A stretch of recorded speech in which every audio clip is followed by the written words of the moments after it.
This is what I said in my Marvel Rivals video. But I do love Danny Rand as an Iron Fist. I think he's a badass character. Maybe the story, when it was written, it probably doesn't really sit well today, like the whole white savior thing.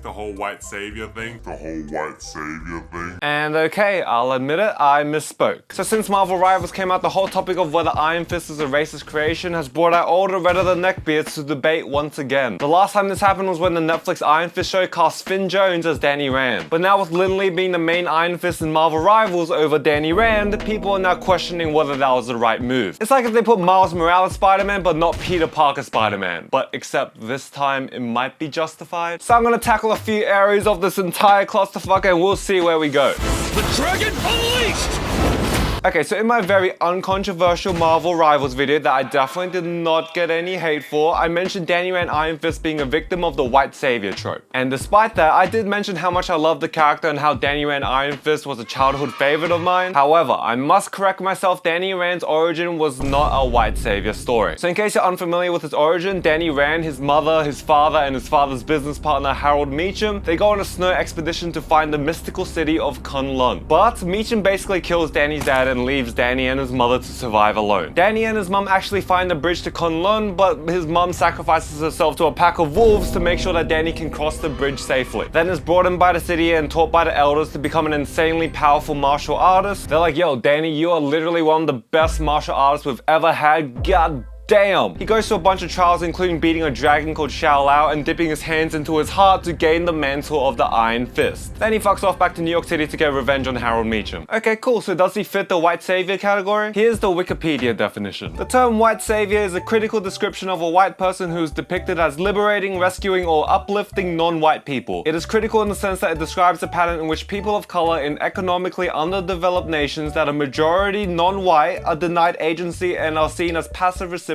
of white benevolence. So in my opinion, no, he does not fit the white savior trope. He does not save or liberate the people of Kunlun in the original story, okay? They're just chilling. Also, the people of Kunlun aren't passive recipients of white benevolence. They send them through trials and shit to make sure he's worthy. However, there is another trope that more aptly describes Iron Fist's creation, and that is the mighty whitey. Here's how TV tropes describes mighty whitey. Mighty whitey is usually a displaced white European, or in this case a white American, who ends up living with native tribes people and not only learns their ways, but also becomes the greatest warrior slash leader slash representative. Okay, now we're getting somewhere. So yes, Danny does live with the native people of Kunlun, and yes, he does become the greatest warrior slash representative. TV tropes literally list Iron Fist as an example of this, by the way, so I don't want to hear you crying and blubbering in the comments. However, I think it's important to contextualize the creation of Iron Fist. At the time, guys, learning martial arts and beating the shit out of people was all the rage in movies and television. So no, they weren't explicitly like, okay, fuck Asian people, let's get a white guy to do this. It was the 1970s where anyone in America who had power in media was just a straight white guy. So no, I don't think diversity and sensitivity was exactly in their agenda. So as a result, from the lack of diverse voices, you can say shit was cooked. I'm not saying everything's perfect today, I'm just saying things like that are probably just less likely to happen today. However, now that we've established that Danny Rand's Iron Fist wasn't done in the best taste in the world, let's see what Danny Rand is like today. The Dragon Unleashed!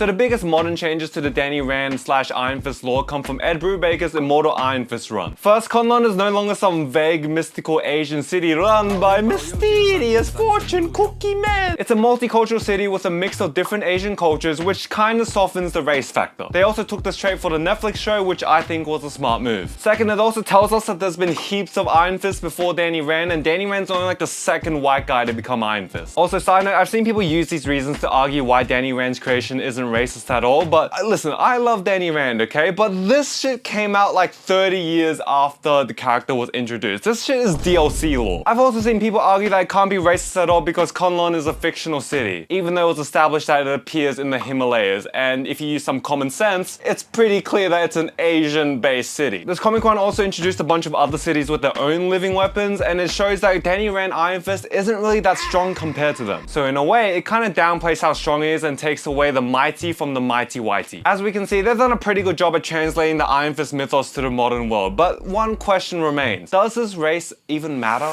The Dragon Unleashed! I wish I could give the most basic ass 0 IQ response ever and just be like, dude, of course his race has no effect on him whatsoever. He could be white, he could be yellow, he could be purple, it doesn't matter. But the obvious truth is, in this day and age, the race of a character can change a lot of things. So going back to the Netflix casting of Finn Jones and Iron Fist, a lot of people wanted an Asian American to play Danny Rand. And while I understand where that sentiment comes from, it doesn't really make much sense to me. Danny's whiteness is clearly something that's used to build a fish out of water story. Could you do the same with an Asian American actor? Yeah, I guess. Because yes, there are also wealthy Asian American families, blah blah blah, yes I know. But us humans, we're attracted to contrast, so when we see immediate disparity between a character and their situation, it tends to be more attractive to us. So white guy, in Asian culture, there's contrast. I'm not saying it's right, I'm just saying that's how we usually think. Would I have minded seeing an Asian Danny Rand on the Netflix show? Of course not. I don't think it would have saved the show's writing quality, but still. I think Danny's archetype as a rich white boy also plays into how he interacts with the world and how the world interacts with him. Like when his Heroes for Hire with Luke Cage, there's an obvious contrast between them that only works because he is a rich white guy. You may think you earned your strength, but you had power the day you were born. Before the dragons, before the chi, you had the ability to change the world without getting anybody hurt. These people won't be stopped that way. If I were in your shoes, I think twice about using that thing on people who are trying to feed their families. So now the current Iron Fist is Lin Lie of Chinese descent, who is also the Iron Fist of the hugely popular Marvel Rivals game. So the main argument against this legacy move is that people are saying that Marvel's giving into the whole, oh okay, so just because he does martial arts, it means he has to be Asian, huh? This is a complex issue and I'm not gonna pretend I'm knowledgeable enough to tell you what's right and what's wrong. Because listen, if Kingo in Eternals was played by a white guy, that would be pretty fucking weird, right? But at the same time, it's like, oh look, we finally got a South Asian actor in a big MCU movie and I guess he has to do Bollywood dances and whatever the fuck. Like, representation is great, cultural exploration and exposure is great, but sometimes it's nice to have an ethnic character that's not tied down to their ethnic roots. Like when I found out there was a character named Luna Snow in Marvel Rivals who turned out to be Korean, I was like, oh shit, that's pretty cool. But then I found out she's a K-pop star because, you know, we can't be anything else, right? Like what's so, oh, put plays on Korean barbecue? What the? But at the same time, can I complain? I mean, it's progress, so you wouldn't see a character like that 20 years ago. I'm also not gonna pretend I'm an expert on the Lin Lie Iron Fist character, okay? All I know is he's mentored by Danny Rand and that he has sword pieces in his hands or something. Also, the developers for Marvel Rivals is a Chinese company called NetEase, so it makes sense why they would push for a Chinese character. And silence affirming messages about Hong Kong and Taiwan. The Dragon Unleashed!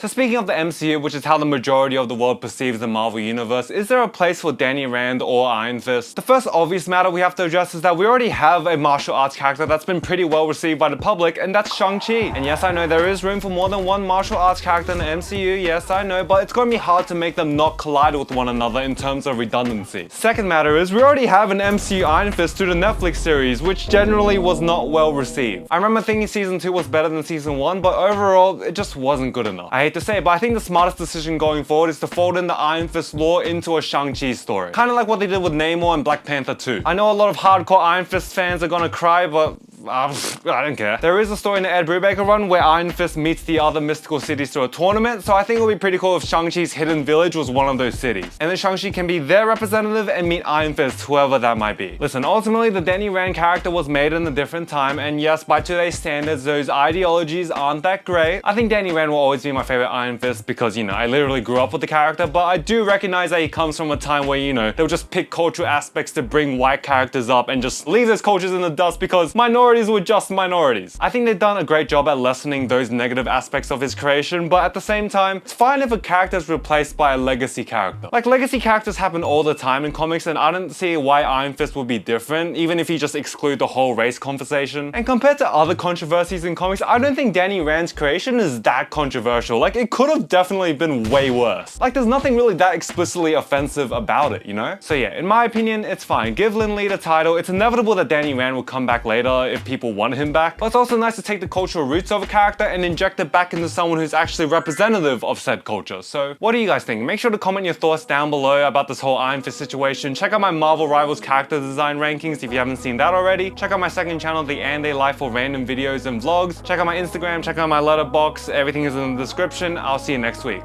Bye!